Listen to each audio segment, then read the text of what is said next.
folks, welcome to The Culture here on the Black Star Network. I'm your host, Faraji Muhammad. Thank you so much for tuning in and being a part of the conversation. Folks, welcome. Happy Wednesday. Look, first, we got a lot to talk about. First, let's talk about how tech CEOs are on the hot seat in Washington as they have to explain themselves to lawmakers about the impact of social media. We'll have that conversation. Also, new video of that horrific beating of our brother Tyre Nichols has been released. More footage of showing there was a conspiracy to cover up what was done to our brother to try to make him seem like he was a drug addict and not just a man who was mistakenly pulled over and whose life was at the hands of these 5 officers. We'll talk a little bit about that. Also later on, let's talk about old school politics versus the next new generation, how there is a struggle in South Carolina to get the next generation of Black leaders on board to supporting President Biden. We'll have that big conversation. And later, if we have a chance to get to it, it looks like Representative Cori Bush is under investigation for simply trying to secure her life in this time of political turmoil. So we'll have that conversation and want to hear from you. Make sure y'all stick around and join us in the discussion right here on The Culture on the Black Star Network. Let's go.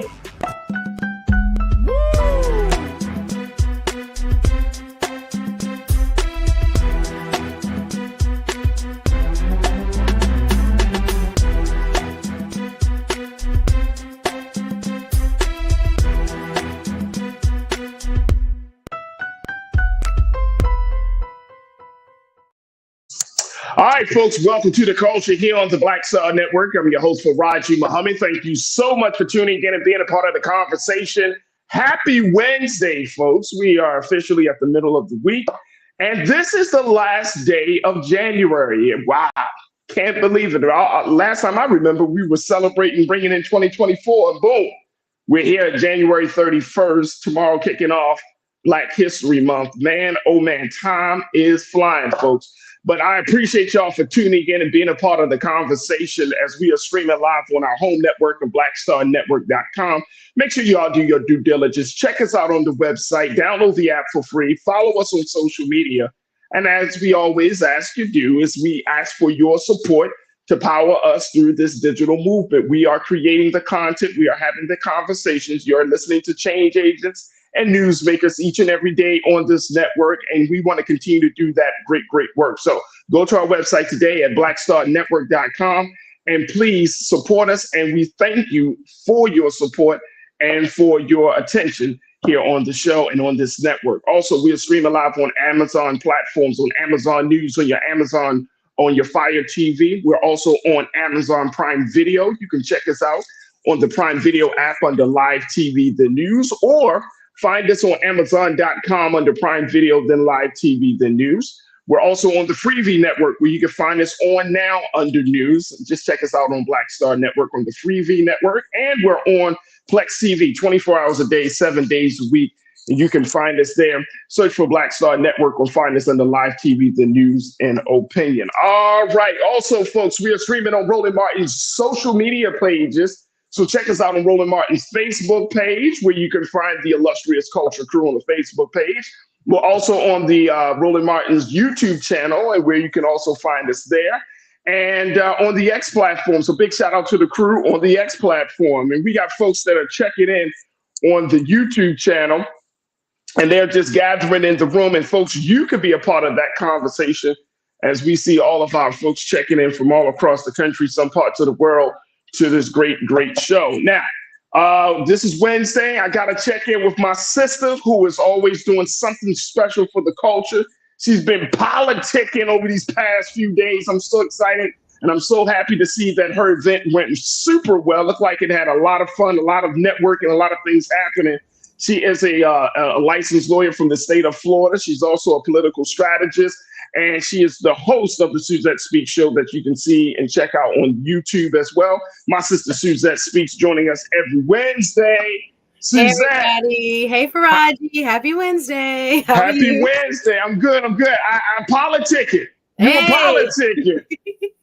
You had that. It looked like that place was packed, man. I was looking at the photos like, yo. I'm grateful. What's up, South Florida? Representing from the MIA. Yes. I had an amazing event. I'm doing a kind of, I would say every 6 weeks, a networking event called Politicking. It's a social series bringing together political leaders, business leaders, everyday professionals, so that we can get to know and support one another. And this past Thursday, we were up in Fort Lauderdale, over 100 RCPs. It was an amazing night. Check out my Instagram, okay? Okay. And I'll be doing it again in February. So I'll bring you those details as we get closer.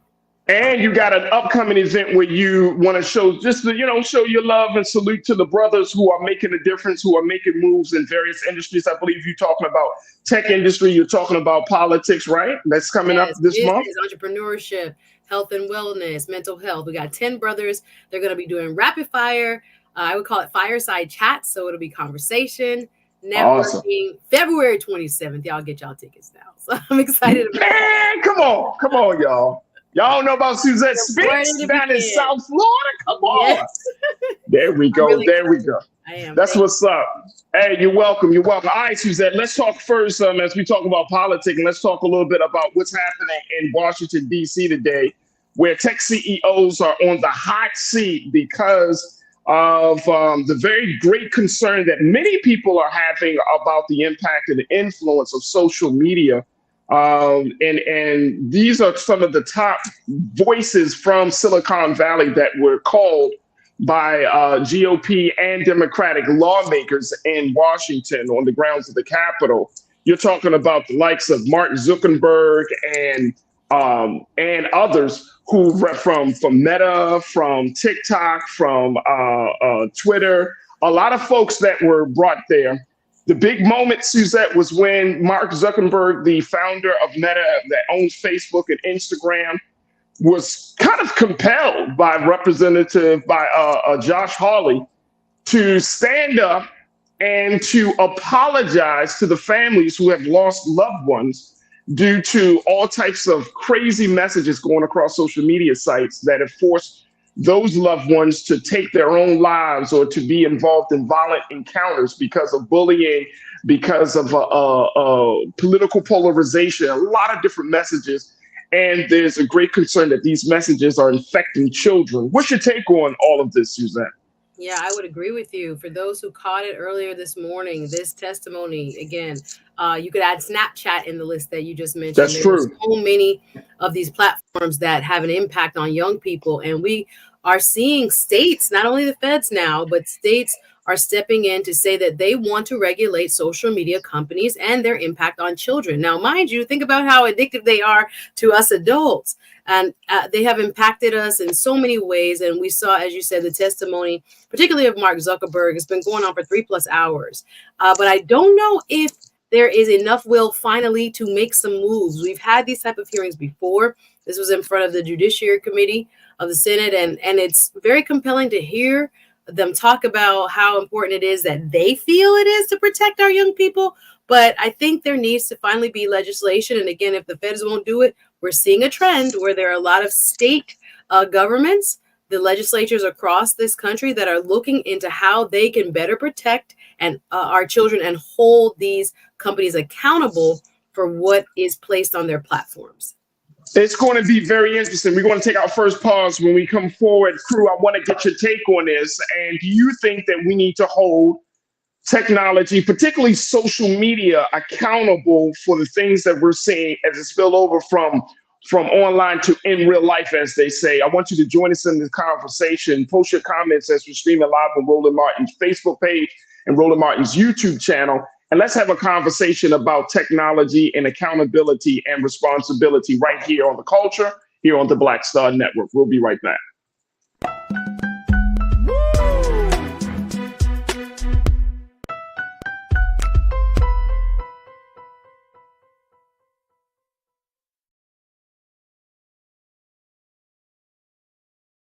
When you talk about blackness and what happens in Black culture, we're about covering these things that matter to us, speaking to our issues and concerns. This is a genuine people-powered movement. There's a lot of stuff that we're not getting. You get it, and you spread the word. We wish to plead our own cause Too long have others spoken for us. We cannot tell our own story if we can't pay for it. This is about covering us. Invest in Black-owned media. Your dollars matter. We don't have to keep asking them to cover our stuff. So please support us in what we do, folks. We want to hit 2,000 people, $50 this month, raise $100,000. We're behind 100,000, so we want to hit that. Y'all money makes this possible. Checks and money orders go to P.O. Box 57196, Washington, D.C. 20037-0196. The Cash App is $RM Unfiltered. PayPal is R Martin Unfiltered. Venmo is RM Unfiltered. Zelle is Roland at RolandSMartin.com.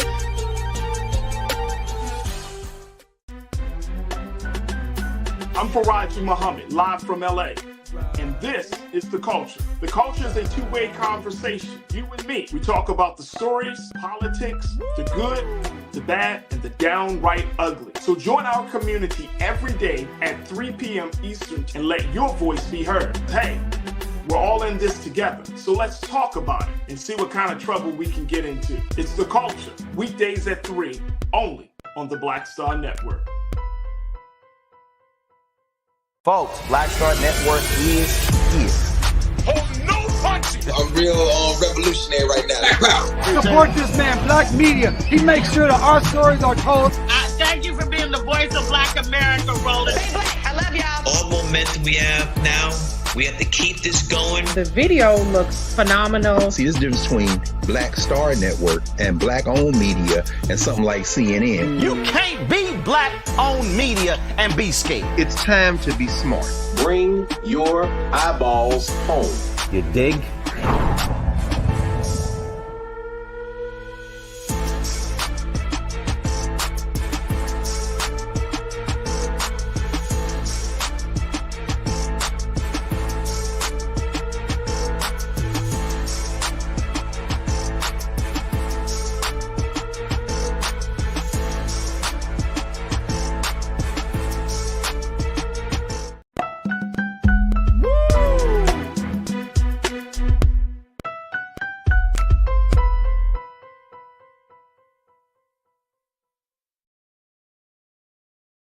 All right, folks, welcome back to The Culture here on the Black Star Network. I'm your host, Faraji Muhammad. Thank you so much for tuning in and being a part of the conversation. And we're talking about how tech CEOs are gathered in Washington at the call and the behest of lawmakers to try to find some way to bring some sense of accountability to the social media space that all of us are a part of, right? And so there were a lot of big moments in the hearings of, as Mark Zuckerberg, who serves as the founder of Meta, the company that owns Facebook and Instagram. There's been a lot of discussion about what should social media be doing in light of all of the different messaging, especially messaging that is targeted to children, messaging around bullying, messaging around body weight, that has led to a lot of young people committing suicide, a lot of young people feeling the brunt of the of security measures that are not set in place for them. And so there was a lot of questions that being asked. Big moment was Mark Zuckerberg stood up in front of the families who held up the pictures of their loved ones and simply apologized. Now, I have to say, I want to bring my sister Suzette back into the conversation. Suzette, I have to say that I didn't feel like that was his original intent. I felt like Josh Hawley kind of forced him a little bit, put the spotlight on him, right? To say, well, don't you think you need to apologize? Why don't you stand up? And then he even added, don't you think that all of these families, all these quote unquote good people, as he said, need to be compensated? And so I don't know if this was, it felt a little bit like this was some grandstanding. I mean, I do know that social media needs to be held accountable, or there needs to at least need to be some reins on how much influence social media has. But in that particular moment, it felt a little forced to me. Yeah, there have been many hearings. This is not the first we've seen Congress have these style hearings again with the social media big tech giants and try to say how important it is or admonish them about what they're not doing to protect young people. The name of today's hearing, yet again, is Big Tech and the frontline child sex exploitation crisis. That was the name of today's hearing. And I also wanted to add one more tech CEO, Jason Citron, the CEO of Discord, was among them. Again, Evan Spiegel, CEO of Snap, Shozi Chu, CEO of TikTok, Linda Yaccarino, CEO of X, and of course, Mark Zuckerberg, CEO of Meta. And at that moment, I think what has made this hearing quite different from those that have been held in the past is the fact that there were actual families of people and children who have been dramatically affected or even have lost their lives due to these platforms. That could be in the form of buying drugs illicitly on Snapchat messages, or again, being exploited through these traffickers and others who even now the big thing is, and this has happened to people I know, young teens have been co-opted into sending, nudes of themselves and then blackmailed and threatened, and some have even taken their own lives. So this has become like an ongoing and even bigger problem over the last several years. But the internet is nearly 30 years old, Faraji. And in this time, online providers have been protected by something called Section 230. Section 230 allows for any of these providers to escape liability. I would call it escape, or not be held accountable for what people post on their platforms. In other words, they're just a conduit, right? We just are the ground. Whatever they're planting, we didn't plant it. We just provided the soil. So it's been kind of this ongoing protection for so long, so much so that, again, what has happened as a result of these people who have been radicalized and all the ways in which social media on its darker side has impacted our lives, no one at big tech companies to this point has been held accountable. So if Congress does really have the appetite, if it's not just grandstanding, I don't know. I saw Amy Klobuchar, LaFonza, I think I'm saying her name wrong. Butler from California was on that committee today on the judiciary hearing, but it was just different. There were moments of silence, hissing, response, because there were actual families that, because of their platforms, had lost a child. So I think it changed the tone. It kind of gave it a sense of, being much more dire, much more urgent than other hearings where it seems, again, like a very lofty set of challenges. But now it's like, how long do we let them kind of off the hook?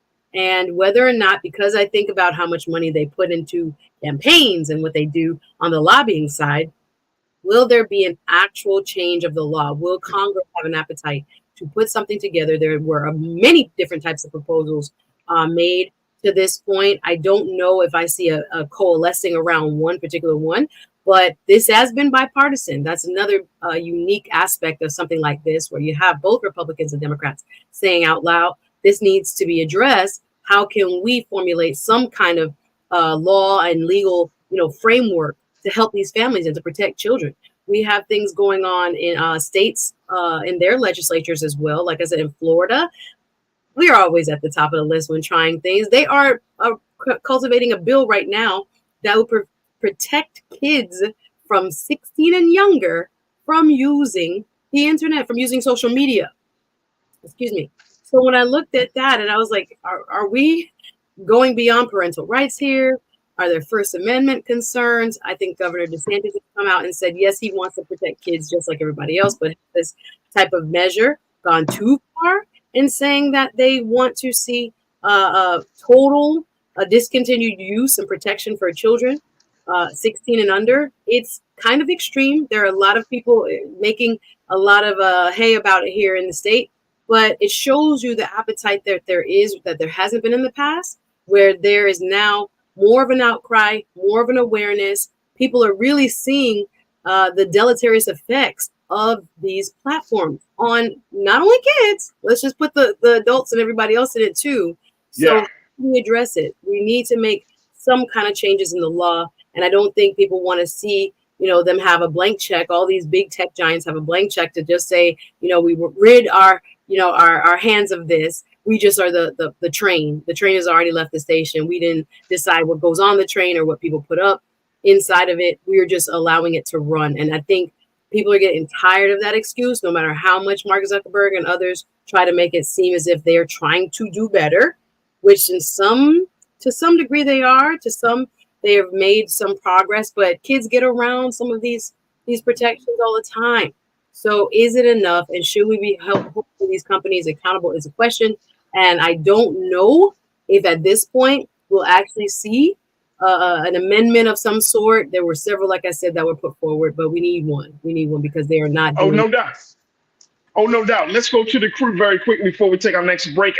You don't like my music. You checked it and said Adam Smith, the godfather of capitalism, said that the biggest threat was corporate monopolies. And we're seeing that today, Suzette, where these companies that once start off in a very humble space, you know, when you look at the story of Facebook, it started off with Mark Zuckerberg when he was I think he was at Harvard, and he kind of started off creating it in his dorm room and that kind of humble beginnings story. And now it has grown into this behemoth of a tech company that has enraptured, I would say, damn near a great portion of the world, right? Of the whole globe.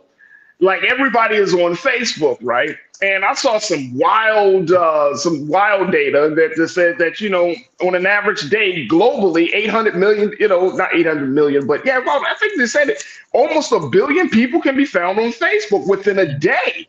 Yeah. And this is globally, folks. This is globally. So to that point, you don't like my music. That is something that's a great concern. The other thing that I just started reading this piece from The Atlantic yesterday, and it was the rise of authoritarianism, and how this writer, Adrienne LaFrance, she says Silicon Valley has its own ascendant political ideology. It's past time we call it what it is, saying essentially that these tech companies now have become the new influencers, even more so than our traditional lawmakers, that their allowance of certain messages, they set the boundaries, they're dictating the agenda, and they are shaping the politics of this country, from everything from no privacy to this idea of being a monopoly and being okay with it. I mean, they're pushing the boundaries in a lot of different ways. So we're starting to see more conversation about that. So I think that is quite interesting. Let me just take one more before we take our next break. Ming Lee, you said stop blaming social media. As we're asking the question, should social media be held accountable? You said stop blaming social media. It's your job as a parent to know what your child is getting into. Back in the day, we couldn't do nothing without our parents knowing about it. But we did do a lot of things without our parents knowing about it. But there's so much more danger, Ming. That's the only thing. Yes. You could go sneak out. You could go ride your bike around the corner and go places you weren't supposed to go. But now it's incoming into a certain degree that I don't think is comparable with like the physical, you know, going behind your parents' back that we did back in, you know, some 80s, 90s, and 70s, babies, whatever. But this is different now. These are people that, you know, your kid doesn't have to even be trying to look for trouble. I've had friends of mine talk about their computers and stuff are in their living rooms, and their children still get attacked. They can't go on a phone, or they turn off the Wi-Fi after certain hours, and your child could be in your living room being solicited by a sex trafficker. So when we say it's a parent's responsibility, it is probably one of the most difficult responsibilities right now. Yes, we do want parents to do, you know, their part in making sure their child is monitored, etc. But even when you do that, there is still such a vastness to the internet. And in times where, again, you don't think your child could be attacked, they come in like wolves in sheep's clothing. They come sounding like another little girl, sounding like another little boy. It's just so, it is menacing to think about how far reaching the underbelly of the internet is, even when good people try to regulate their children. Well, so I kind of agree with you, but I disagree in a sense, because it's so much more vast than being outside after dark. The only thing I would kind of push back on is we have school districts in this country, Suzette, that rely on YouTube and social media in some way, shape, or form. Mm-hmm. So if we're going to put out the message that these are dangerous spaces for these children, but then you do have teachers, you do have administrators that ask for certain projects, or they go online and talk. You know, if you go on YouTube, you can find, tab time. If you go on YouTube, you can find a Yeah. Miss Monica. Or you can You know what I'm Google very saying? innocently and then get pornography and get all kinds of stuff that they didn't get look wild up. stuff. Yeah.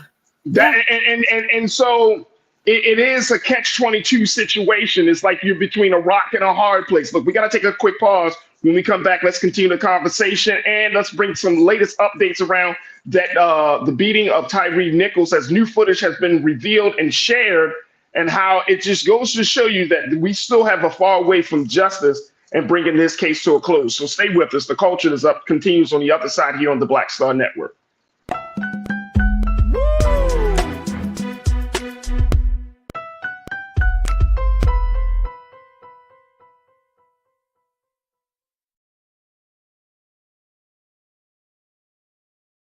Folks, Black Star Network is here. I'm real revolutionary right now. Support this man, Black Media. He makes sure that our stories are told. Thank you for being the voice of Black America, Roland. I love y'all. All momentum we have now, we have to keep this going. The video looks phenomenal. See, this difference between Black Star Network and black-owned media and something like CNN. You can't be black-owned media and be scared. It's time to be smart. Bring your eyeballs home. You dig?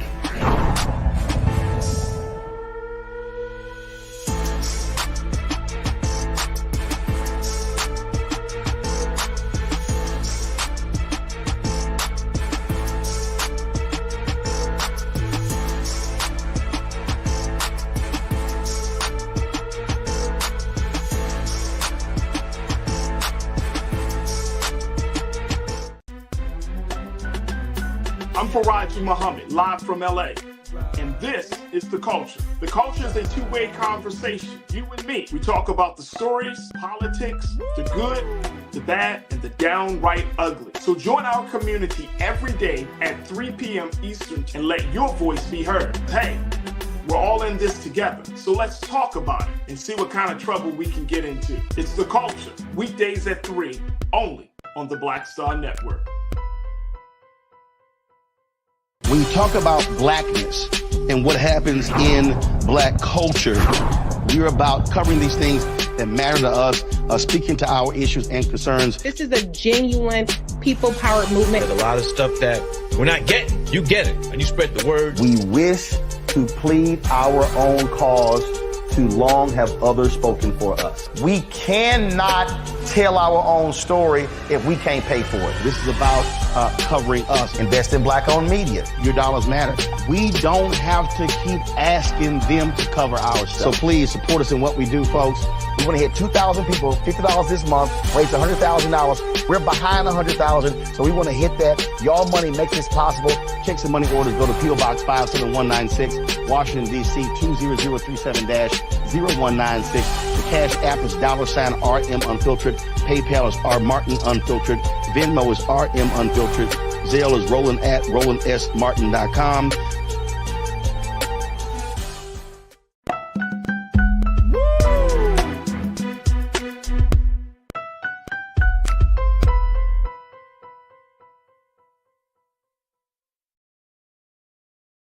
All right, folks, welcome back to The Culture here on the Black Star Network. Checking in with my sister Suzette Speaks, who joins me every Wednesday as we talk about social media and accountability, as some of social media's top leaders and tech CEOs convened in Washington for a hearing to discuss a number of issues that have arisen on social media that affects children and their families.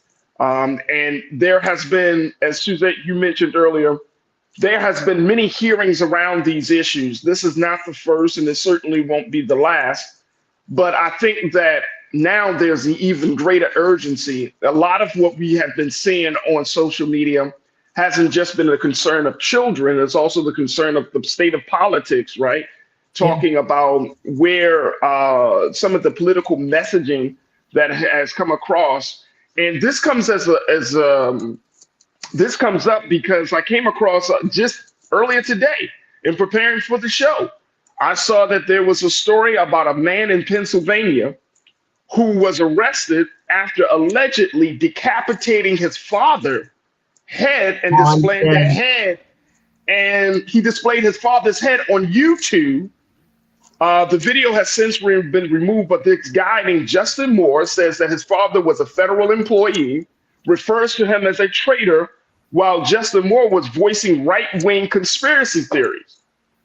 So you have this, you talked about this radicalization that the is MAGA happening. radicalization, because that's what he was espousing. Let's just make it very specific as to what MAGA radicalization, correct. And but it's gotten this far, and he's not the only one. This is not the only case.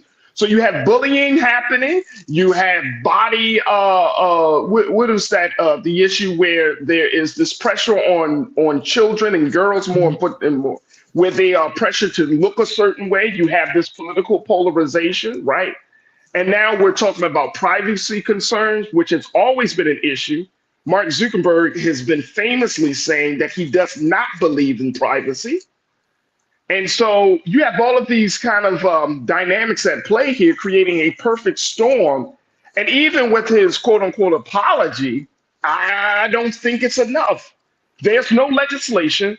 The Constitution does not cover the internet because there was no sense of internet at that time. They didn't even know it was going to be around. Yes, right. So how come we're relying on this antiquated section of 230 that you spoke about earlier with no real discussion about creating some sort of, I don't know, Bill of Rights? I don't know, some sort of digital constitution that Americans and social media companies and tech companies can't adhere to. I don't know why in 2024 we're still having conversations like this, like we can't create new laws or new policies. Well, it's been done in other places. You have places exactly in Europe, India. They have stopped certain things. There's no TikTok allowed in India. So all the things that we say, oh my gosh, why can't there be? There can be if there is political will.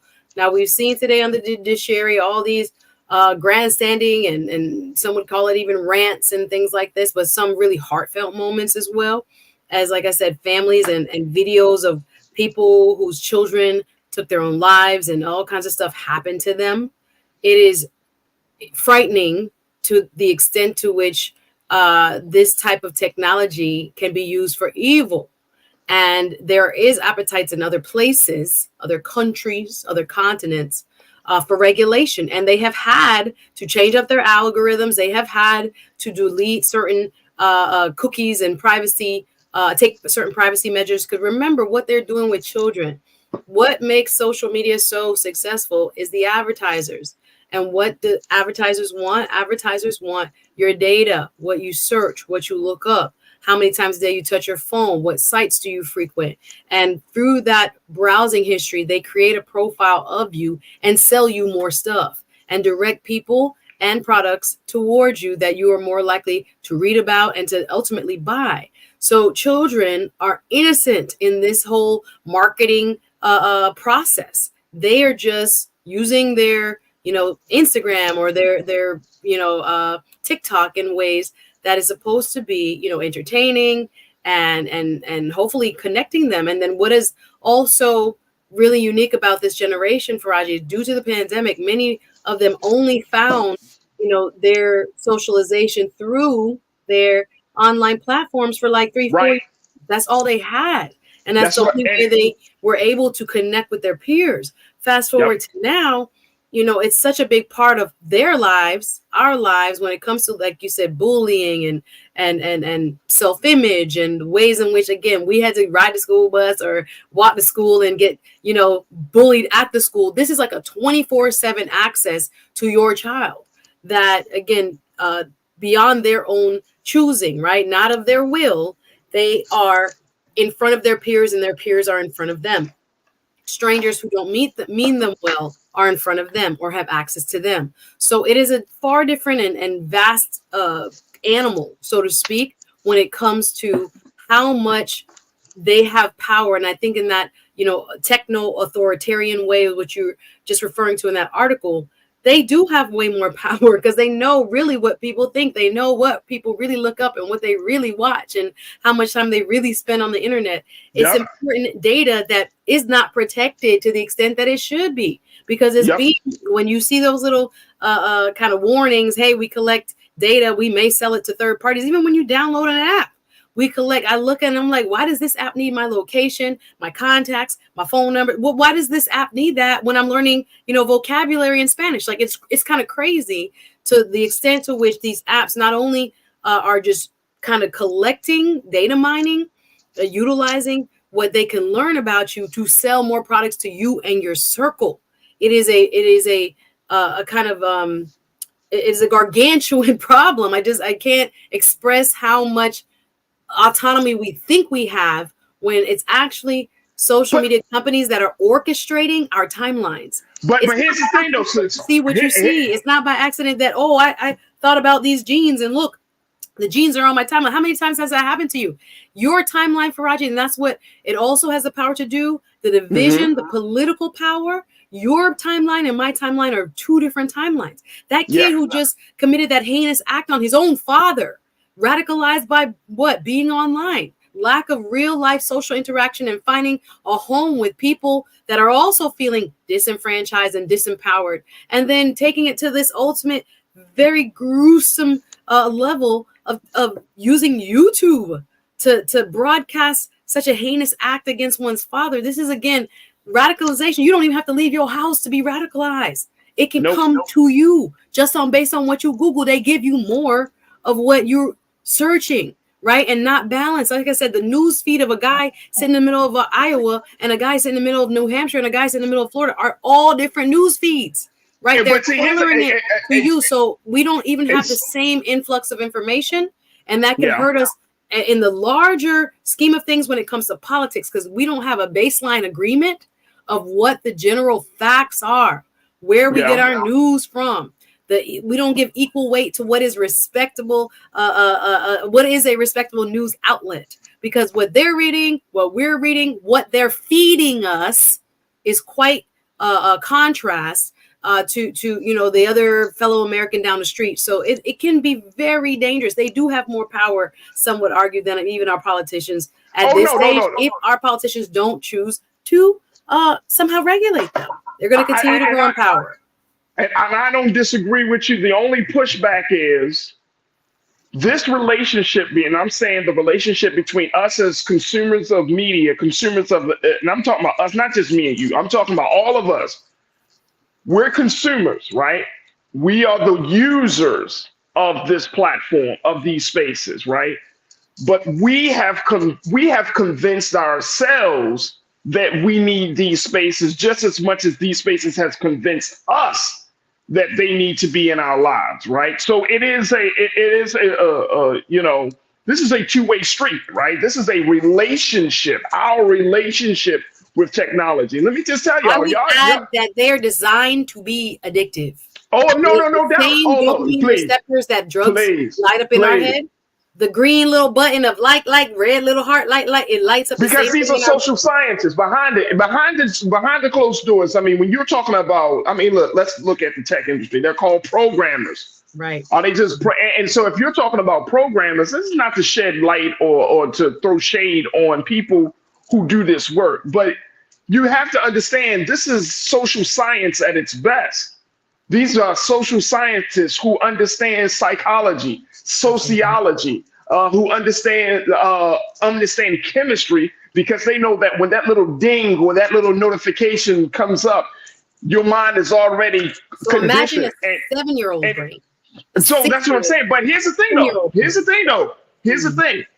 As a people or as a country, we have to ask ourselves some very important questions. We have to, because just like any relationship, if you see your relationship with anybody or anything is getting into a dangerous place, then it's time for you to take a moment to step back and to reflect and to evaluate, okay, how can I redefine this relationship? We can't run away from technology. And we can't, and if we're trying to teach our children in 2024 that they should be afraid to get onto the computer, right? When industries that they are going to school for are rooted in technology, when they have to grow up into spaces, especially as creators, whether you're a content creator or whatever, if you're a filmmaker, you're going to have to use this stuff. So instead of us imposing our fear on the next generation, we're going to have to figure out as adults first, how can we have a healthy relationship with technology? Technology isn't bad. It has improved our lives, but our usage of it has to be changed. And I think that's the problem. That's the thing. We as adults, we are so into technology and being on a phone. I don't know about y'all. I don't even want to look at the phone after a certain period of time. Listen, some of us are compelled, Faraji. We trying to sleep in the phone in our face. And the phone. Hey, not telling on myself. I got my niece tell me, she'd be like, Auntie, no phone. I'd be like, oh, okay, right. I'm playing with you, right? You at the dinner table? You know what I'm saying? You wake up in the morning. I agree with you. The back to basics. I've seen family gatherings where everybody put the phone in a basket, set it on the side, and everybody eats and talks to one another. I agree that I get it. Some of we that. We have to figure out something different. We also have to write our lawmakers, call our lawmakers, and make them also put new legislation on the table that's going to affect how these companies do business. Because right now they're writing the rules, and there's also that interest that politicians have where they would want these companies favorable to one side or another. Think about that as well. So even how they're writing the laws and how it would influence the companies, they're thinking about how those companies that have all that power, the Facebook ads, the this ads, all of those things, what they allow through to the viewer, they're also kind of weighing that while they're writing this legislation as to how it would affect their political parties or issues, right? So we gotta hold them accountable. They have to do something more so than have these wonderful committee hearings, which we need. But now let's get to the drawing board and let's actually write some legislation. I feel like having these hearings, a part of it is a little bit of political theater, right? I think the genie is out of the bottle in this case, right? Because now Facebook doesn't have to put up any notifications. We already could check our Instagram and our Facebook and our X feeds and all of those spaces. We automatically are now conditioned to do that on our own. There doesn't have to be a notification. How many times do you pick up the phone? When you wake up, 15 minutes. Wake up, you look at it. And look sometimes what scares me we go to the bathroom. We make 5 years ago, you were doing this. How come you're reminding me what I was doing 5 years ago, Facebook? You have my life. You literally have access to all my pictures. But wait, hold on, Suzette. How, if we know this, and this is I think this is the challenge for us as the culture. If we know that these spaces have our lives, then why do we share so much of our lives? We know this. If it's we're like quote unquote feeding the beast. In a right? way. Because people tell me for many years, people say, man, you gotta be on. And look, this is what adults have told me. If you want to be successful in 2024 or 2023 in terms of business or whatever profession you want to be successful, you gotta be online. You gotta be on TikTok. You gotta be. I haven't even done Threads. I post on Threads and I close it. I'm tired. I cannot do any more platforms. Now I'm trolling people. I'm just trolling. I'm gonna be honest with y'all. If I see a crazy ass post, I'm trolling. I'm just trolling because I'm trolling just because I'm tired of. Because here's what I'm tired of, and this speaks to a couple of segments. Like I want us to have a conversation about the political space. Because they're finding that this next generation, I'm talking about young Black people, are not getting their news. And we talked about this, but this was updated. NBC News put out this report saying that young Black people are getting their news from people online, influencers, radio show hosts, people that do the work that I do, the work that you do, Suzette. Some of these people are not qualified to be doing what they're doing. But I mean, who am I to say? I hope they're researching. I hope they're fact checking. I hope they're cross checking 2 and 3 sources. But we don't know. Nobody's crossing. Let me tell you something. No. Nobody's cross checking. If you got an AI voice, right? And we didn't even talk about deep fakes and AI and all of the potential risk of creating an alternate reality with somebody's image and their sound-alike voice. George Carlin, one of the late great comedy legends, his family is trying to file a lawsuit against 2 guys that created a 60-minute comedy special of George Carlin giving 60 minutes worth of jokes in 2024. They made I it went up. online and heard, and it sounds just like George Carlin. It does. I think, and again, the Florida legislature is taking up a possible bill. I don't think it's in both chambers yet, but one side is looking at possibly AI lawsuits and allowing for, if someone makes a deep fake of you, for you to be able to sue. And again, this is proposed. This is not law. This is in committee, proposing that you should be able to sue the person, given that you can find them, who created the deep fake of you. Right. So there's, again, we're trying to get ahead of some of this stuff because we know what's coming. But at the same time, I don't know how quickly or if the political systems that we have in place are moving quickly enough to get in front of what will be, a continued challenge to keep their users safe, particularly the children who are using them safe. Absolutely. Absolutely. Let me just take a couple, and I know we got to take a quick pause, but folks have been checking in. I want to honor the crew that's been saying things. Brian Christian, you say, here's the thing for Raji. Deep thinking isn't a quick process. So for a country to do this, it will take years just to come up with a reasonable law. We've been waiting. The internet been around 28 years. They got to come up with something. But I hear what you're saying. But we can do it incrementally, too. I agree with what you're saying. Real Brooklyn, you said everything in moderation, people, everything in moderation. Apply common sense to what we do and do what's right for your kids. Everything else will fall into place. You only hope, and I agree with you on that, big brother, Real Brooklyn, but you only hope that things will fall into place because we're walking a very fine line between not trying to scare the children, impose our fear on the children, and at the same time, they're walking into a very different world where technology reigns supreme in every single industry.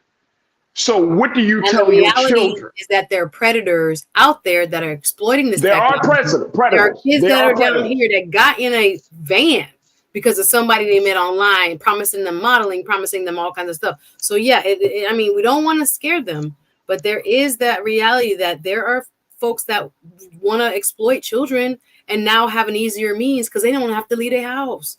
They can inbox your child on Instagram. They can DM your child on Facebook. It's really scary, but we got to take a break for Raji. Maddie gonna kill him. Take a break. When we come forward, let's talk a little bit about this latest development in the case of the beating of Tyre Nichols. New footage has been released, and it is even more damning than what we have been exposed to already.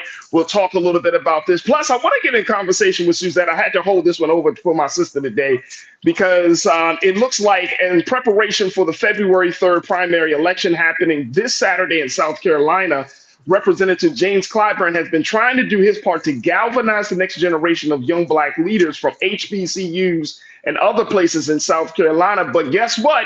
These young leaders are saying, we're not listening to the message you're putting out there. And it's opened up the conversation of how old school politics versus the next generation may become a major hurdle for a Biden victory. Stay with us. That conversation is up next as well, right here on The Culture on the Black Star Network.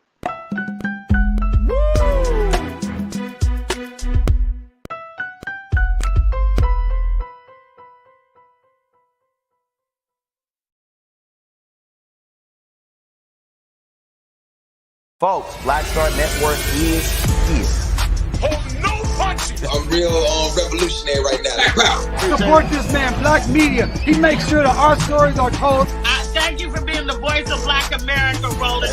I love y'all. All momentum we have now, we have to keep this going. The video looks phenomenal. See, there's a difference between Black Star Network and Black-owned media and something like CNN. You can't be Black-owned media and be scared. It's time to be smart.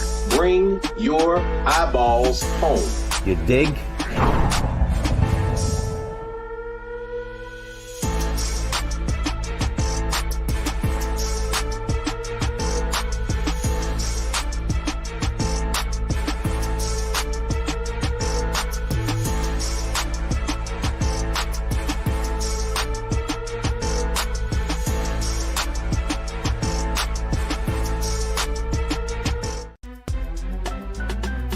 I'm Faraji Muhammad, live from LA. And this is The Culture. The Culture is a two-way conversation. You and me. We talk about the stories, politics, the good, the bad, and the downright ugly. So join our community every day at 3 p.m. Eastern and let your voice be heard. Hey, we're all in this together, so let's talk about it and see what kind of trouble we can get into. It's The Culture, weekdays at 3, only on the Black Star Network. When you talk about blackness and what happens in black culture, we're about covering these things that matter to us, speaking to our issues and concerns. This is a genuine people-powered movement. There's a lot of stuff that we're not getting. You get it, and you spread the word. We wish to plead our own cause. Too long have others spoken for us. We cannot tell our own story if we can't pay for it. This is about covering us. Invest in black-owned media. Your dollars matter. We don't have to keep asking them to cover our stuff. So please support us in what we do, folks.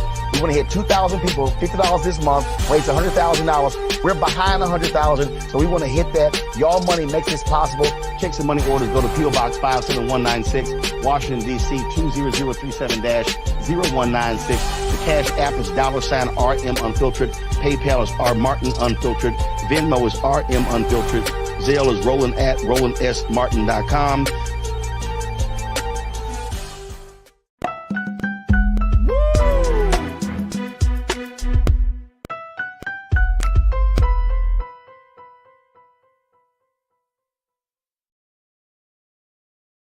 All right, folks, welcome back to The Culture here on the Black Star Network. I'm your host, Raji Muhammad. Thank you so much for tuning in and being a part of the conversation as we're streaming live on a number of various platforms. And we thank you for tuning in to each one of them. First and foremost, our home platform of BlackStarNetwork.com. Make sure y'all do your due diligence. Check us out on all of our shows on BlackStarNetwork.com. Also, download the app for free. Follow us on social media at Black Star Network and continue to support us financially as we are making waves in this digital space. So your support makes a world of difference right here to us here on Black Star Network. We're also streaming live on Amazon News on your Fire TV, on Amazon Prime Video. You can check us out there. Just check us out on the Prime Video app under Live TV, The News. So find us on Amazon.com under Prime Video, Live TV, The News. We're also on the Freevee Network, where you can find us on now under News and Plex TV, 24 hours a day, 7 days a week. Just search for Black Star Network or find us under Live TV, The News, and Opinion. Now, we're on our Roland Martin social media spaces. We're on Roland Martin's Facebook page, Roland Martin's YouTube channel, and we're on the X platform. So make sure if you're a part of the Great Culture crew, we thank y'all so much for joining us in the conversation. And right now in the chat, we have a lot of people sharing their thoughts as we've had a very spirited conversation. Great conversation and informative discussion about what's happening in Washington and holding social media giants accountable for everything from body shaming. And big shout out to my sister Karen for telling me that, body shaming, bullying, and so much more. And the conversation will continue, folks. This, of course, is an ongoing discussion about reigning in that level of power and influence on social media platforms and other spaces. So that make sure that you're having those conversations with your family members, with your friends, and more importantly, with the children and young people in your lives, so that way we can be a little bit more informed. Again, my take is that, yes, there are some crazy things happening, but like my brother Real Brooklyn said in the chat, there are some other great things that are happening, because we would not have known about things that are happening with our people in other parts of this country or around the world if it wasn't for social media. So, you know, it's an ongoing struggle to try to figure out what is what. Now, I'm joined today, of course, by my sister, Suzette Speaks, host of the Suzette Speaks Show. She's also a licensed attorney from the state of Florida, and she joins us here on Wednesdays, a great political strategist as well. But Suzette, I wanted to talk a little bit about, it was Tyre Nichols' case that became, of course, because of social media, we really were able to see the latest situation, you know, to really see this situation of Tyre Nichols, who was beaten, brutally beaten by, there were 6 cops present, 5 black men, 1 white man, but it was 5 black men who were responsible for beating and killing our brother. And we saw some of that video when it happened. And as a result of that, that has led to them being, you know, kicked off the force, prosecuted. They're looking at serving some time in prison. Well, now, it looks like this particular case is not quite over, as there has been new recordings that has been released as of yesterday. Additional hours of additional video shows that what officers did and said after the fatal beating of Tyre Nichols. This is they have released about 21 hours of newly released video and audio revealing more than what first responders, including those 5 fire police officers charged in his death, did. And we're not going to be able to show you. I mean, some of this stuff is just so graphic, folks. So we can't show it to you out of respect for his family and for you. But there, with these new recordings that have come out, not only just the recording of the beating, but also the recordings of the conversation that some of these officers had when they visited his parents' home to tell them what has been going on.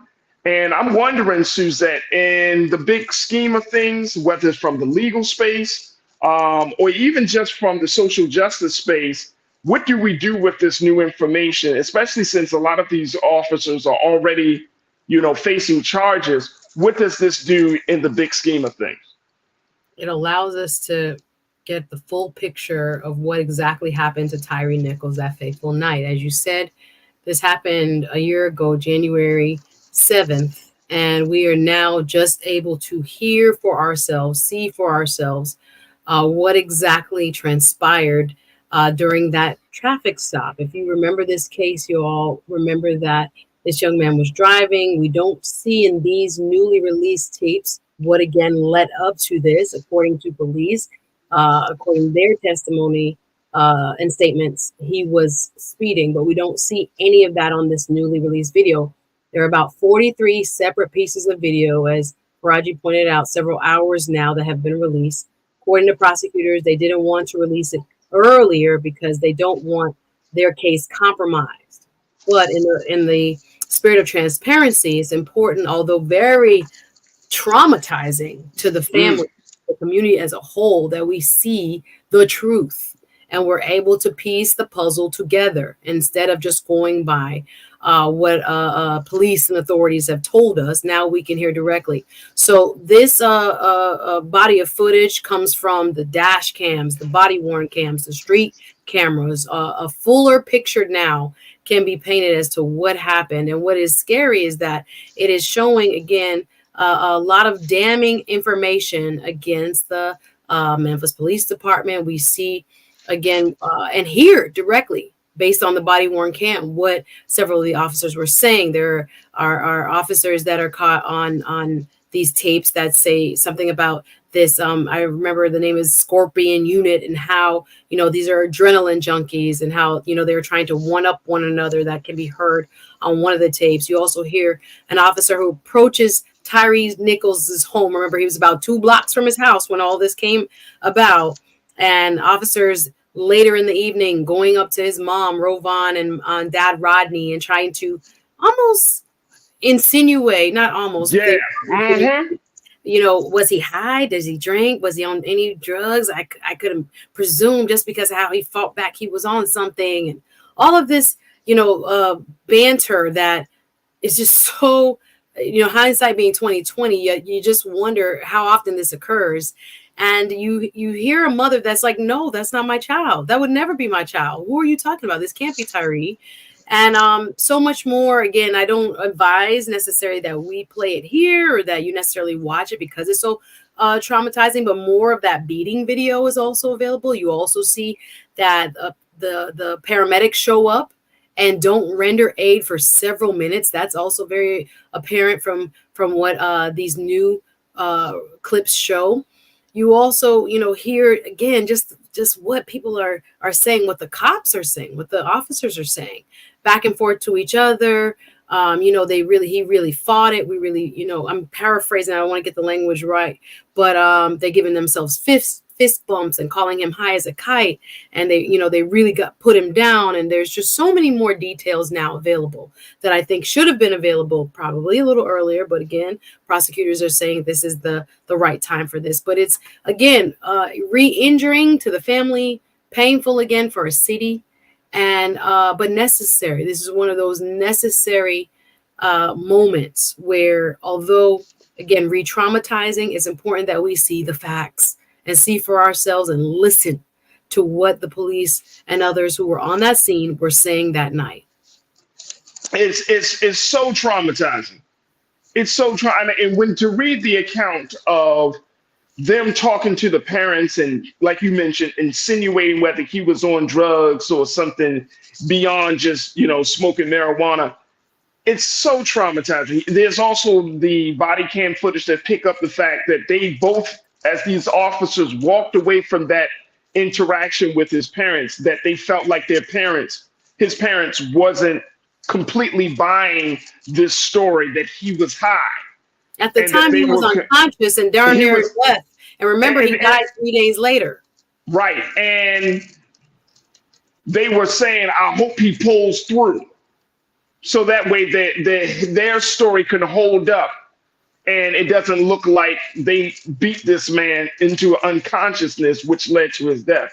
I mean, it's just so horrific. And the sad part about this is it's 5 black men. It's 5 black. This is the case that I always keep in my mind. It's like, it's 5 black men doing this to another black man. And it's sad. I have no F's. I'm going to just say it like this. No F's to give for these jokers. Not one. Don't get up on the stand crying and I didn't know better. I don't give a flying F. And imagine how many other people there it is. Look at it. That they have impacted in this. I don't care what happens to them. Mm-hmm. I don't. That badge that don't talk blackness to me. Mm-hmm. She said, don't talk all that pro-blackness. These are 5 brothers and they did not give a damn about that man. That man was far from a threat. He was far from a threat. Far from a threat. Mm. So whatever happens to him is whatever happens to him. But if God keeps them alive for many years, may they never get a day of sleep and peace in their life. That's just it for me. That is unconscionable that they have gone that far. They beat this man. They brutalized this man. They lie on this man. Then you're going to go up in their parents' face and try to get them to come up with a story. Nah, bro. No, sir. No, sir. Blackness be damned. I don't care what the color of your skin is. You wrong, you wrong. And they were wrong like 2 left feet. So why should we care? Why should we care? I wouldn't even touch it. If I was a black attorney, Suzette, I wouldn't even touch the case. I'd be like, man, get the hell out of my face with that BS. Talking about, can you defend me, please? Please. I wouldn't dare. And how do you expect us to get to a better place if now we got to fight black cops? We already know what may come with white police officers, but now we got to fight black cops too? Mm. So more footage. I wouldn't, to your point, I would not advise us unless, I don't need to see the footage. I don't need to listen to the audio. I just want that family to the family of Tyre Nichols to find peace and justice. I want this case to be closed. I want that brother legacy to be honored and let him not die in vain by putting some more, whether it's policy or training, whatever needs to be done to ensure that another black man or another man in general doesn't have to die for this madness. And they have to go through this again. This is such a sad story. It's such a sad story. It is. And I hope the city of Memphis really understand, like, Memphis is a sacred place in our hearts in terms of the civil rights movement and the history of our people. I hope that black and political leaders down in Memphis really understand that y'all got to make sure that this does not continue to happen. And clean house if necessary. I don't care who else get fired from the police department. Clean house. But our people don't deserve that, man. Not at the hands of some crazy ass black people. We don't deserve that at all. Mm. So look, we got to take a quick pause. When we come forward, let's switch gears. Let's talk about politics. Let's talk about how the old school way of doing politics versus the next generation may set up a clash for a Biden victory. Stay with us. It's The Culture here on the Black Star Network.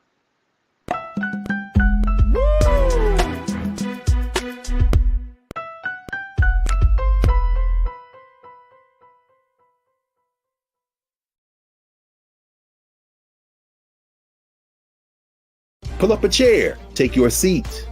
The Black Tape with me, Dr. Greg Carr, here on the Black Star Network. Every week, we'll take a deeper dive into the world we're living in. Join the conversation only on the Black Star Network.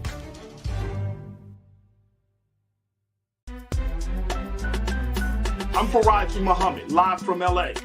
And this is The Culture. The Culture is a two-way conversation. You and me. We talk about the stories, politics, the good, the bad, and the downright ugly. So join our community every day at 3 p.m. Eastern and let your voice be heard. Hey, we're all in this together. So let's talk about it and see what kind of trouble we can get into. It's The Culture, weekdays at 3, only on the Black Star Network.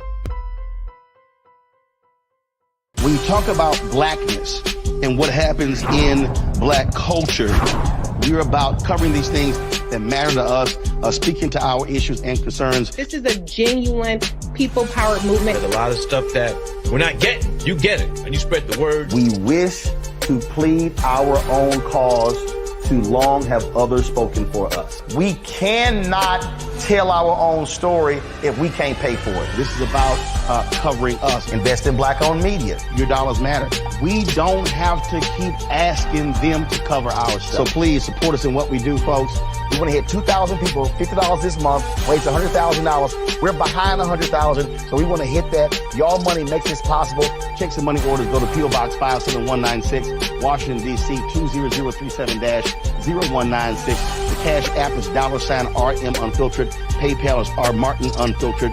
Venmo is RM Unfiltered. Zelle is Roland at RolandSMartin.com.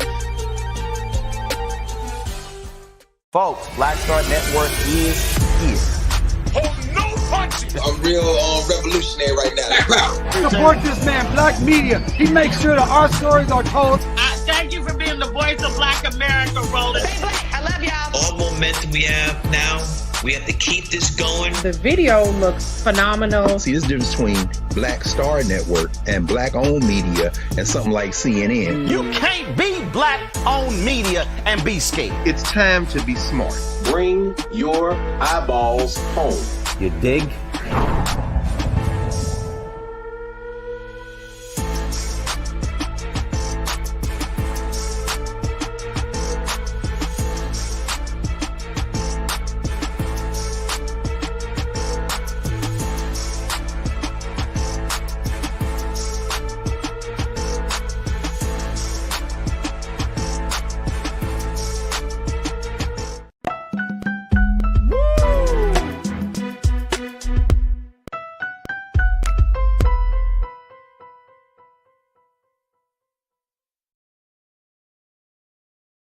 All right, folks, welcome back to The Culture here on the Black Star Network. I'm your host, Faraji Muhammad. Got my sister, Suzette Speaks. Suzette, I just want to,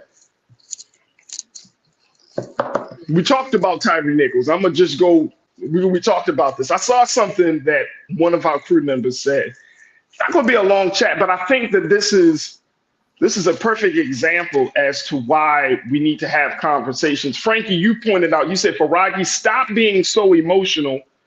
Our people in the hood go through this all the time. Frankie, with all due respect, if we don't get emotional when we see injustice, especially when our people are killed, whether it's by black hands or white hands, wherever they may be, if we don't get emotional, then when do we?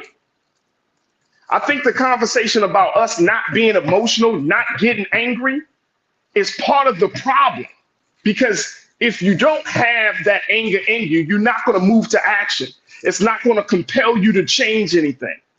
So don't tell us not to get emotional when you see a man, a brother, your brother getting brutally beaten down. And if it happens all the time, does it make it right? Does it make it seem as if, oh, well, if it happens all the time, we shouldn't be? We should be emotional every time it happens. So please don't tell me not to get emotional about a circumstance like this. This is righteous anger. Righteous anger. There's a difference. Yes, we can be angry and emotional, of course, because a life was lost unnecessarily. But don't try to just, let's just not be emotional. Let's not cross the, let's just keep everything. I am so sick and tired of people not wanting to honor a natural emotion to injustice. Anger is good. Anger is good. Anger brings about change if it's channeled in the right way. Mm-hmm. And we're having a conversation, right? We're having a discussion. If we as Black people are always told, hey, don't get emotional, just calm down. No. How many years we've been doing that? Trying to hold in that anger, keeping that toxic energy inside of us. For what? For whose benefit? Some things are going to make us mad, and it's okay to be upset. And it's okay. And I think that doesn't negate us trying to, come up with productive solutions.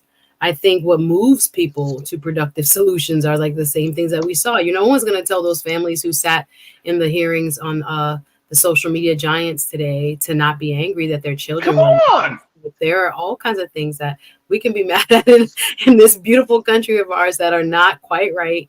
And then that hopefully spurs us to action. But yeah, I don't think a person expressing themselves in a way that shows their, true feelings towards a subject matter should be something that we shun or sometimes, shame them for. I don't think that's good. I think we also move in many ways to a more productive plane once people are able to express themselves freely and honestly. And then we also, just like we did here, can review facts as to what actually did occur and therefore what should happen when it comes to seeking justice for this family. So I don't know if you don't have to have it. It's not mutually exclusive. No, it's not. It's not. And I like the way you said it. I like the way you said it, Suzette. That's what make you the lawyer. He want to say get to work, but we are getting to work.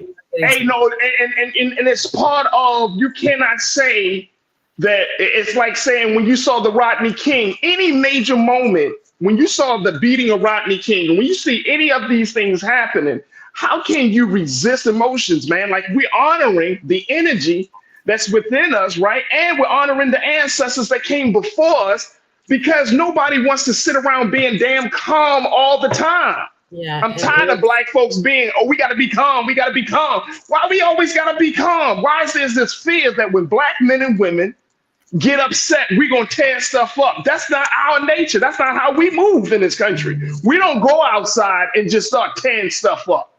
Yeah. We get angry. We get through that moment. We process it. And then we try to figure out how to make sure that that moment doesn't repeat itself. That's how we do. That is very natural. Please don't tell me not to get emotional about seeing a Black man getting beat down by other Black men on tape. And then we don't talk. Oh man, please spare me, miss me, bro. Miss me with that BS. I'm going to get emotional as much as we have more Black men getting killed, Black women getting killed. I'm going to get angry. But guess what? What we're doing, as Suzette said, we're having conversations. We're advocating. We're in the spaces to try to do our best to change the quality of life and the reality of Black people in this country. But damn right, I'm upset. And I hope all of y'all should get upset. Because if we don't get upset and we sit back here calm, then we look like a bunch of punks. We don't look like we care. Yeah. Point well taken. Well taken. All right. Let's take another quick pause. When we come back, let's have a conversation about politics. Stay with us. It's The Culture here on the Black Star Network.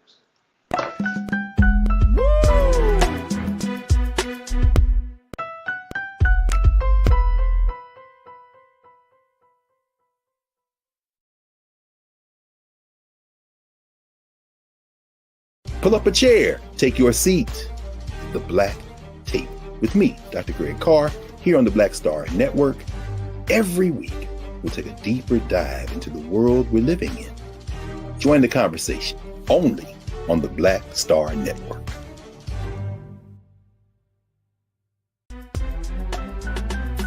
I'm Faraji Muhammad, live from LA.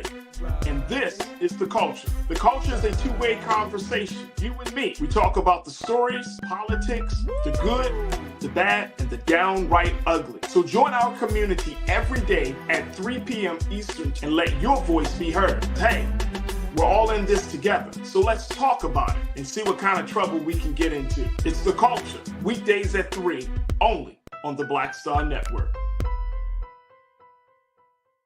When you talk about blackness and what happens in black culture, we're about covering these things that matter to us, speaking to our issues and concerns. This is a genuine people-powered movement. There's a lot of stuff that we're not getting. You get it, and you spread the word. We wish to plead our own cause. Too long have others spoken for us. We cannot tell our own story if we can't pay for it. This is about covering us. Invest in black-owned media. Your dollars matter. We don't have to keep asking them to cover our stuff. So please support us in what we do, folks. We want to hit 2,000 people, $50 this month, raise $100,000. We're behind 100,000, so we want to hit that. Y'all money makes this possible. Checks and money orders go to P.O. Box 57196, Washington, D.C. 20037-0196. The Cash App is $RM Unfiltered. PayPal is R Martin Unfiltered. Venmo is RM Unfiltered. Zelle is Roland at RolandSMartin.com. Folks, Black Star Network is here. Oh, no punching! I'm real revolutionary right now. Support this man, Black Media. He makes sure that our stories are told. Thank you for being the voice of Black America, Roland. Stay black. I love y'all. All momentum we have now, we have to keep this going. The video looks phenomenal. See, there's a difference between Black Star Network and black-owned media and something like CNN. You can't be black-owned media and be scared. It's time to be smart. Bring your eyeballs home. You dig?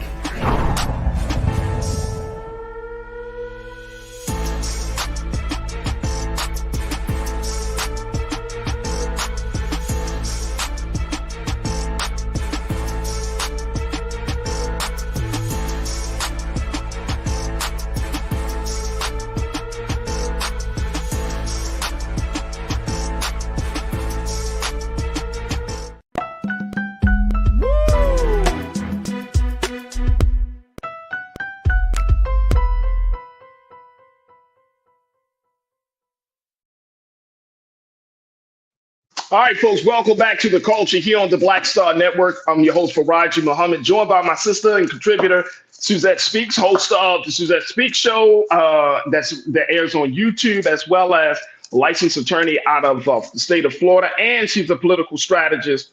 As we wanted to talk to her, and Suzette, I held this piece because I said, I need to talk to my sister Suzette. Because February 3rd, this Saturday, is the primary election. This is the first primary for the Democrats down in South Carolina. So everybody's eyes are going to be on South Carolina this Saturday. We know that South Carolina was the turning point for the Biden campaign back in 2020. And that was the kickoff for his campaign to take that next chapter, garnering black votes as a result of the work of Representative James Clyburn, and essentially putting President Biden and Vice President Kamala Harris into the White House. Not to kick off the resuscitation of the Biden. Oh, boom, there you go. I like that word. He was on life support before Jim Clyburn helped save him through getting South Carolina voters. Resuscitation. I love it. I love it. All right, so look, now we're 4 years later. It's already a new political landscape that the state of South Carolina is in. You still have a very highly dense population of black people in the state. Of course, they know that over these past couple of months, the Democrats had arranged for this particular contest to be the first contest to kind of get things started off on the right foot. Instead of Iowa and New Hampshire. Instead of Iowa and New Hampshire. Now, the challenge is for James Clyburn, Representative James Clyburn, and other surrogates of the president to try to win over black folks who are now looking at Biden, President Biden, a little bit with the side eye, trying to figure out, what are we going to get in this go with you? This is more prevalent among the next generation, more so than I think with a lot of people. Let me just share with you what NBC News had to say as we're looking at where young people stand on this situation. Let's go to quote number 2, please, where NBC News shows In a polling in 2023 found that black voters overall favored Biden over Trump by 73% to 17%. But when it comes to voters under the age of 34, Suzanne, the margin shrank among that slice of the black electorate. Biden's support fell to 60%. Trump's rose to 28%. In 2020, Biden won 87% of black voters, including 89% of black voters under 29 and 78% of those 30 to 44. Now, Representative James Clyburn has been reaching out to try to close this gap. He's been talking to some young leaders from HBCUs down in Florida, in South Carolina, excuse me. Mm-hmm. There are 2 HBCUs down in South Carolina, and I think we should keep this in mind. These are HBCU's next generation leaders that are hesitant about putting their full support behind President Biden. The 2 South HBCUs, South Carolina State and Claflin University. In a conversation and meeting that these HBCUs had, and how they talked about their experience having a conversation with President Biden while he was vice president, they did not feel like this guy, this president, was truly listening to what they had to say. And so this has become a real challenge for Representative James Clyburn to try to get this over. How much of this is going to be a problem do you see coming up in this February 3rd primary? Is this a real big problem? Is this a small problem? Where do you see this at, Suzanne? Well, I think there are a lot of news headlines like this story here in the Griot that capture our attention when we see these headlines that are entitled, Biden losing support among blacks, et cetera, and how dire the waters seem for him as he kind of sails on into his first primary. When I look at the numbers, and again, it is going to be very distinct because South Carolina has a high population, high concentration of black folks. That's why black people helped him win and again, gave him back life in his campaign, survived thanks to the black folks in South Carolina that in 2020 said yes to President Biden. I think one thing I see in this article that is pointed out is how Representative Clyburn has been kind of making the choice very clear to young people and asking them, how come you think presumed nominee, not yet the nominee, former President Trump, has a better record in terms of how he's impacted the economy, what he was doing for women or lack thereof, or for black folks or lack thereof. Like, what in his record has you think that he's superior to President Biden? I think, and I've said it here before, there is a communication deficit among Democrats in terms of describing to people what President Biden has done, particularly when it comes to African-American people. When I look at his appointment, the first African-American vice president, when I look at the first woman vice president, when I look at the first African-American woman Supreme Court justice, I don't want just those kind of, optics. I'm looking also at the record in terms of what he's done when it comes to student loan forgiveness. Of course, we talked about it here when it comes to across the board cancellation. He wasn't able to do it thanks to the Supreme Court. But when we talk about over, I think it's I don't want to say the wrong number, billions in student loan. When we talk about low unemployment rates, when we talk about recovery in a pandemic, people don't remember, or it's easy to forget, I guess, what it was like when we were looking straight into the eyes of this pandemic and what it was doing or possibly could have done to our economy at the time, and how people were sustained by a lot of the policies. When we talk about things like the infrastructure bill or helping veterans or doing other things that and decreasing the amount of costs for diabetes drugs. Like, I don't want to sound like it is a advocacy, but I'm just looking at a record and trying to objectively compare that to someone whose record to me shines brightest on January 6th.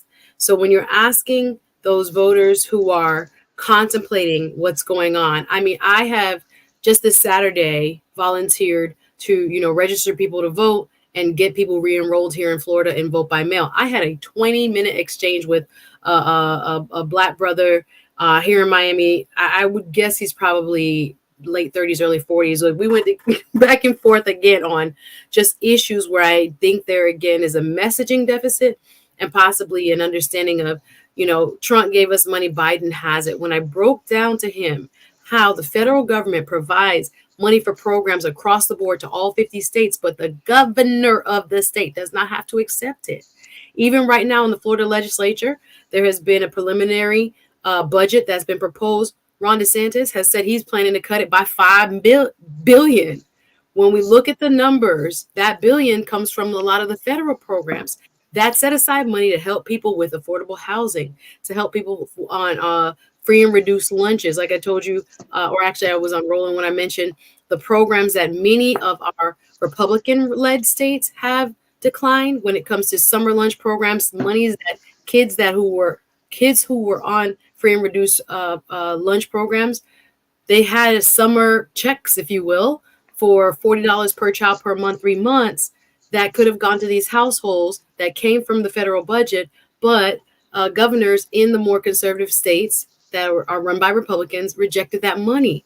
That has happened from things from high-speed rail in Florida. Our high-speed rail now from Miami to Orlando is not cheap, but it could have been much cheaper had the governor at that time, Rick Scott, accepted federal monies from Obama to build those things. When you look at the track record of what this administration has done versus the Trump administration, I think it's quite clear what benefits one or another. Now, if they're mad that there's a choice only between these two, I can very much empathize with them. But no matter how you poll, when you poll President Biden and you poll anyone else, Biden outshines them on the Democratic side. And now we're looking at Nikki Haley really fighting for her life to stay in this race to Super Tuesday.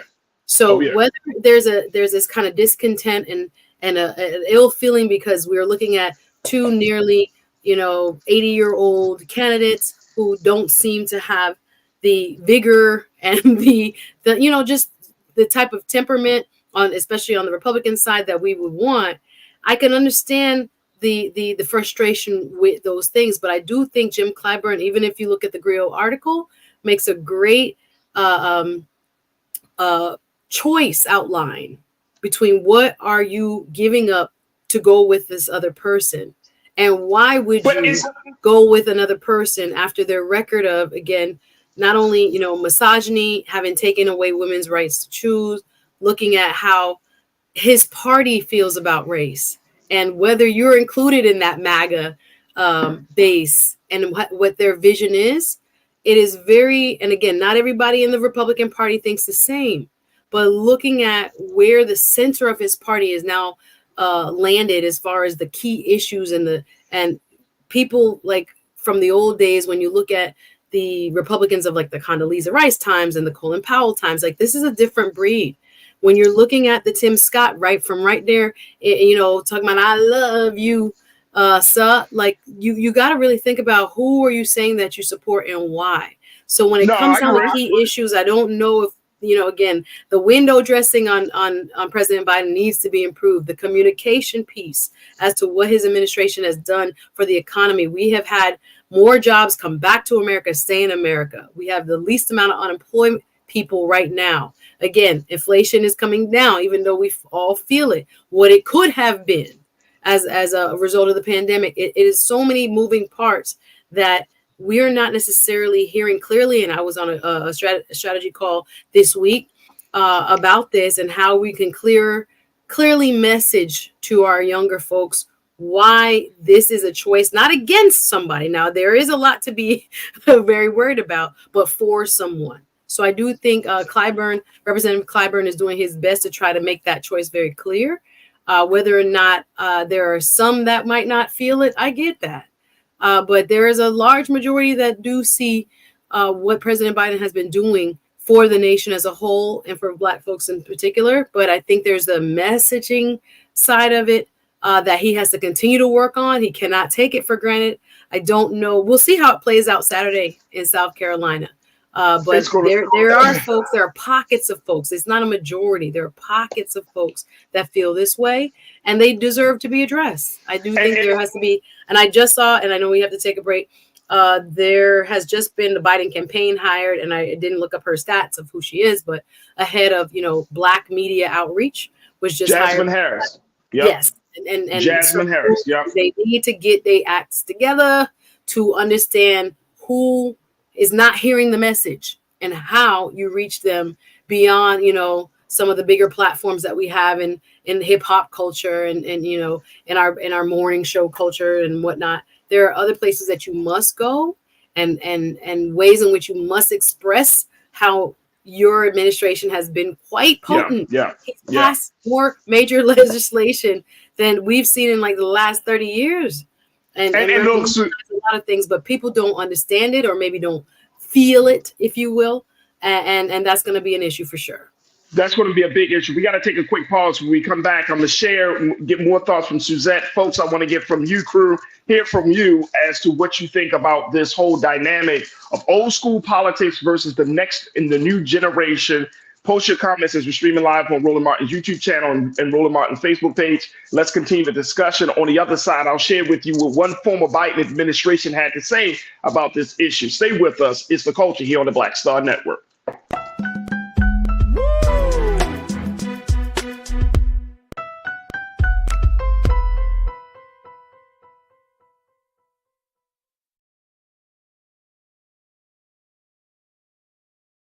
Pull up a chair, take your seat. The Black Tape with me, Dr. Greg Carr, here on the Black Star Network. Every week, we'll take a deeper dive into the world we're living in. Join the conversation only on the Black Star Network.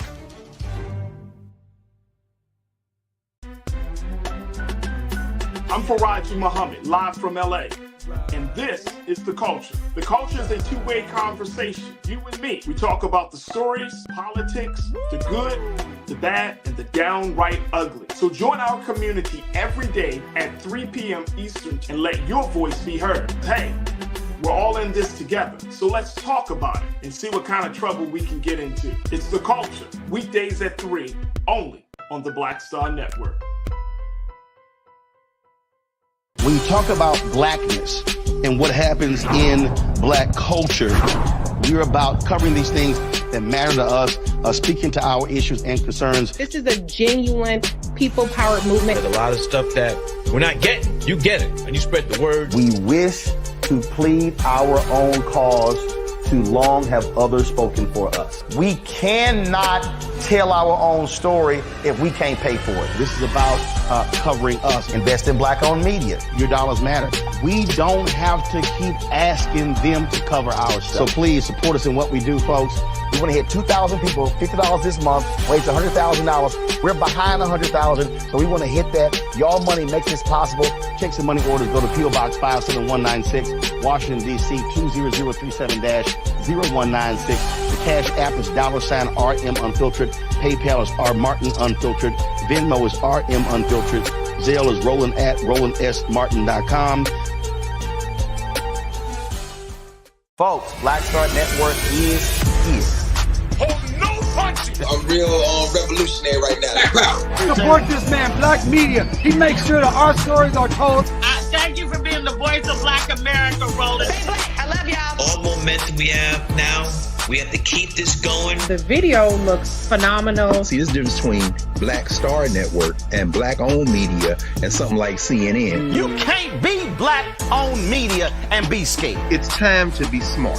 Bring your eyeballs home. You dig?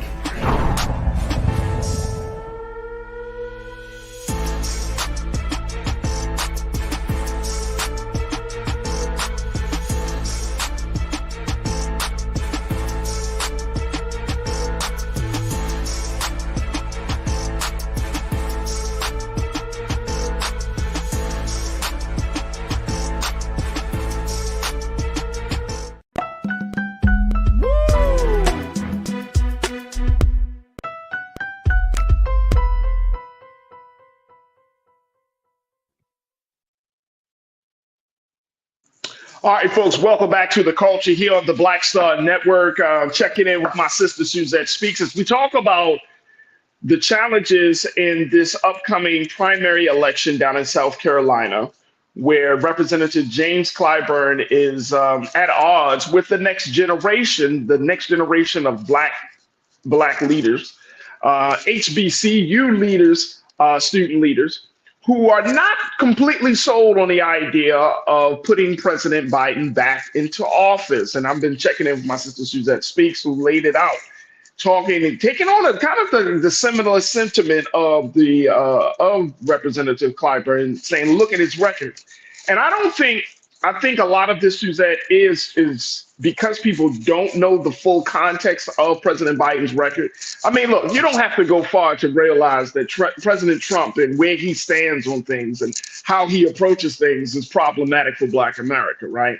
So I don't on aesthetics, or what are they voting on then? I don't understand. So if these young people don't feel like the president is whether it's talking about the Gaza situation, if the president hasn't fully been able to move forward on the police misconduct situation, yes, the president, and we can go back and forth. And my question would then be: you think Trump will?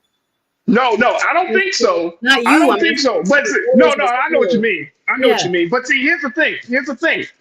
The concern that I have is, are we setting ourselves up where we may be at odds with the next generation of young leaders, especially coming from HBCUs? So and here's why I'm only asking this, and you saying that you don't think so, so I respect that. Not necessarily representative. These students here with this specific philosophy or political persuasions, that's okay, and I think they're valid in their way of looking at what's going on, but I don't know that, again, it is indicative across the board. The numbers are. I don't think so. Yeah, it's interesting though. It's interesting. Here's what I want to share. This came from that NBC, same NBC article that we've been referencing, and Lise, can we put up the quote? I think this quote number 2 from the former Biden administration, and I'm trying to pull this quote up here on my there we go. Is quote number 3. Let's put up quote number 3. This is coming from NBC. And according to a former Biden administration official, they say, quote, when it comes to politics, young voters aren't taking cues from longstanding institutions and party leaders, according to this former official, speaking on condition of anonymity to discuss, frankly, some of the president's electoral vulnerabilities. They're instead looking to people, quote, in the culture, social media influencers, grassroots leaders, and urban radio folks. Black voters are, quote, are not going to be a rubber stamp for the party. This is, I think, the sentiment of a lot of young black voters, which is why, and I think Brian, my guy, Brian Christian, you brought this up, which is why Nikki Haley being on the Breakfast Club earlier today with Charlamagne and Envy, why that's a big deal. Why Charlamagne is in the place that he's being positioned, right? Like why his words carry weight. Because we're seeing that these next generation young leaders aren't looking at these cues from the records and the institutions and the traditional spaces that will help to influence and inform voters on where they stand, right? They're looking at people, influencers and grassroots organizers and people who may or may not have a full understanding of the context of this or the stakes of this situation, right? And so if that's the case, and you have these next generation young leaders coming from HBCUs as well as PWIs, and they're coming to some consensus or they're having some critical thinking conversations around these issues, are we going to find ourselves butting heads? Because they are thinking outside of what we want them to think, and we feel like they don't understand how high the stakes really are. I don't think so. I think the statement that the author there put forward is that the gist of that is that young people are getting their influence from a lot of different places. I don't think that's specific to just Black young people. I do think across the board in the United States, that's why when we go back to the conversation we just had about social media giants, why they need to be regulated and how much influence they have on our lives and our thinking and our politics is because they aren't looking at more traditional means of getting their information, of thought leadership. I agree with that. And so we have to go out and find them. And I do agree. And to the point you were making before when it comes to how much we've benefited from, and I do think Black folks have benefited from, thank God for the internet. Like there are so many parts of it that have become a great equalizer for us and Americans as a whole. I do think, just like any other industry, not just because the point was in my mind from before, when we had any type of technological advancement, whether it came from the industrial age, that's why it's so important to know history. When it came to, the barons of the late 1800s, early 1900s that we now revere, the Carnegies and the Fords and these folks, there were people that moved inside these industries before government regulation could catch up to them. And I'm going to get to your point when it comes to young people, but the behavior of business is not always in the best interest of that consumer, or in this case, that viewer. The behaviors of businesses oftentimes don't have that social contract aspect and are looking at solely the power, control, and the bottom line. So although an industry like the tech giants can be so beneficial when used for good and for commerce and other ways in which they've impacted our lives in such a wonderful way, there's no real incentive for them to regulate, like Twitter and other or X and other platforms, the negative, because again, all of it feeds into more eyeballs, more attention, and therefore, more places that their advertisers can come and know that there are people that are watching, and therefore they can sell the advertising space. So just because I think, they offer such of an upside doesn't mean that there have not always been industries when it comes to child labor and people that were dying. Right. We had like the EPA and OSHA. People died at their jobs. Kids were on skyscrapers in what we look up to in New York, like walking with water and food to people who, didn't have any safety or anything like that. We think about those things because they were like physical, but this has the same impact.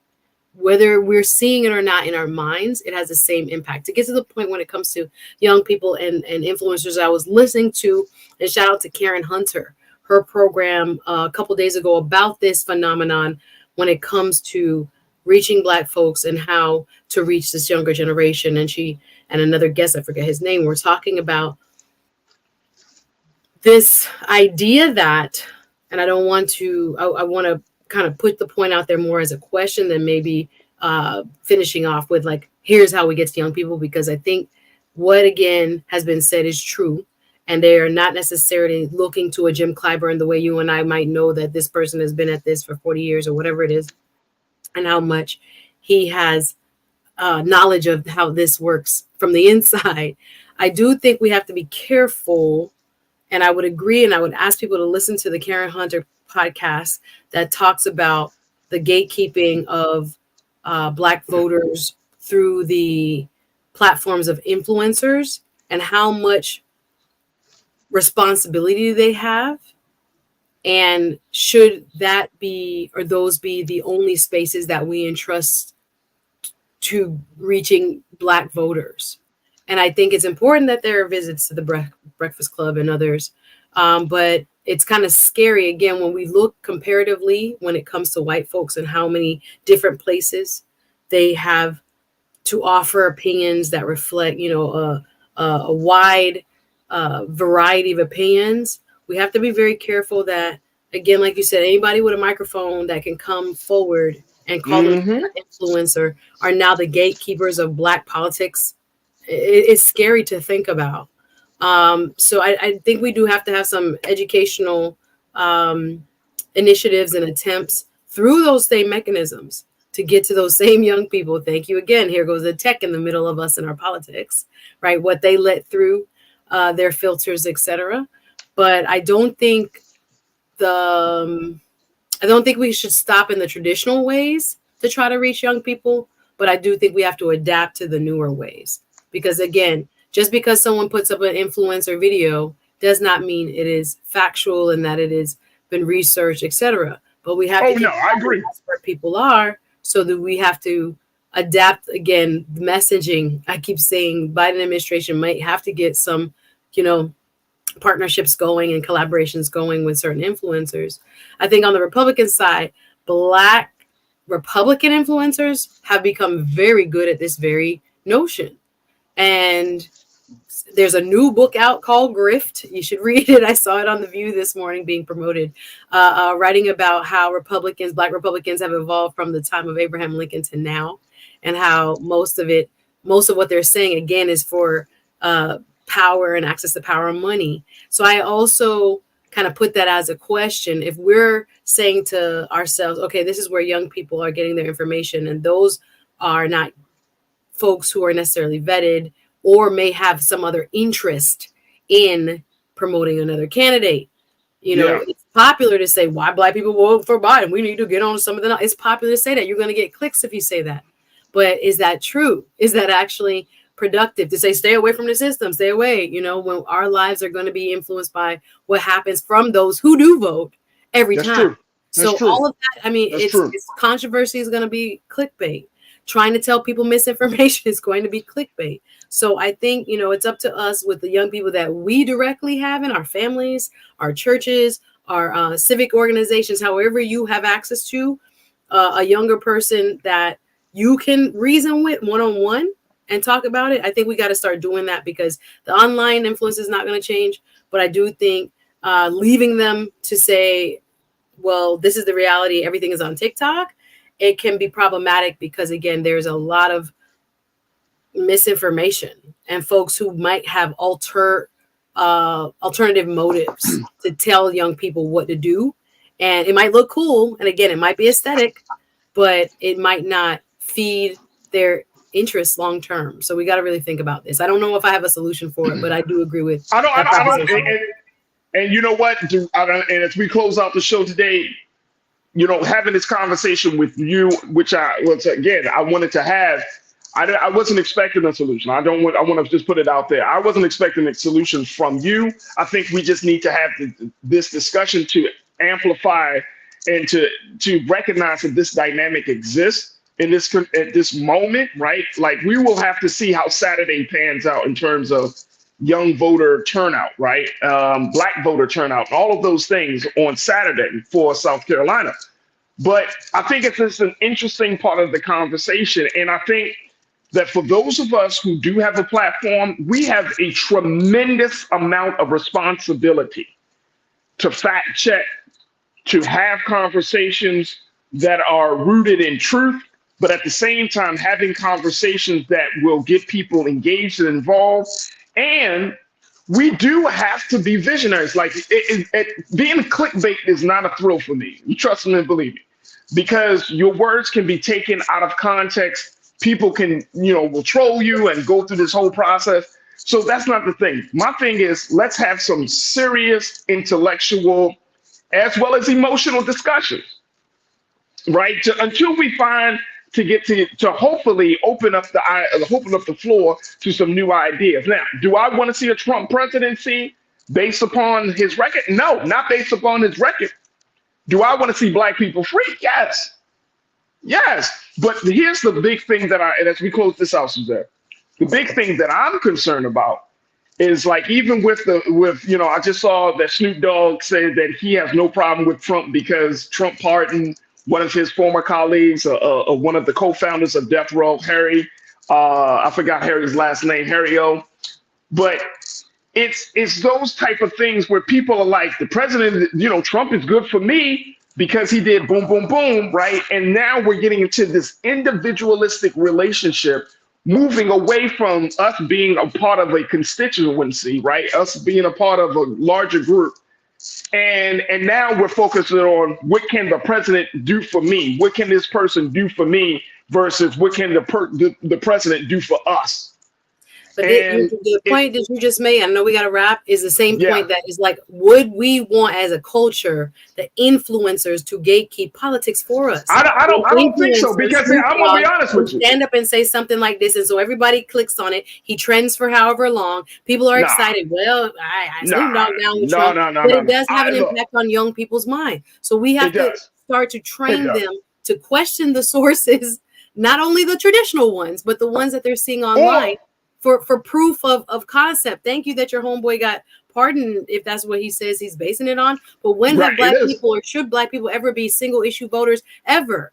And again, that's an That's a great influencer. point. Again, I don't know if he's done his homework. I don't. That's what I'm saying. Like the power that we as a culture are accepting our influencers to have, or allowing them to have, without teaching people to even kind of decipher who is this and what is the purpose of this type of messaging, and should it influence me, the individual that's not a multimillionaire like Snoop Dogg, the individual that has had so much of the benefits, one of the 3.4 million people that got their loan forgiven for 136 billion, that's the number, dollars. I'm sorry he didn't get the 44 million. Thank you, Supreme Court. But when we talk about actual issues of impact, whether or not Snoop Dogg's homeboy got pardoned shouldn't be like, again, it's going to lead in black media for however many days.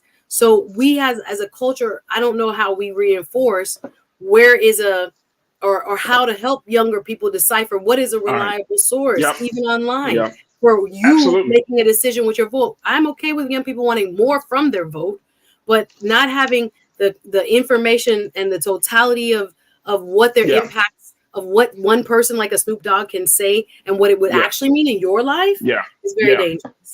All right, we're gonna have to just leave it there. Suzette There's so Speaks, much make sure more. y'all follow her. I know.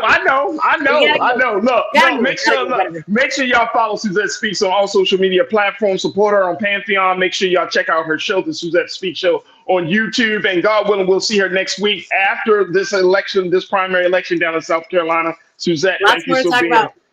Lots See more. you. Thank you Bye. for being so good for the culture. Bye-bye. My pleasure. All right, folks, that's going to do it for us. Thank y'all so much for tuning in. Make sure y'all support us here on Black Star Network. Just go to our website today, download the app, follow us on social media, and give and support me. Find me on social media at The Real Faraji on Instagram. Stay tuned. Up next is Rolling Martin Unfiltered, 6 p.m. Eastern Time. Thank y'all, Culture Crew. We got a lot more to talk about this week about this, so just stay tuned. But thank y'all for tuning in. As always, never be afraid to challenge what's wrong. Stand for what's right while being yourself in the process. God willing, we'll talk tomorrow for another exciting edition of The Culture here on the Black Star Network. Peace.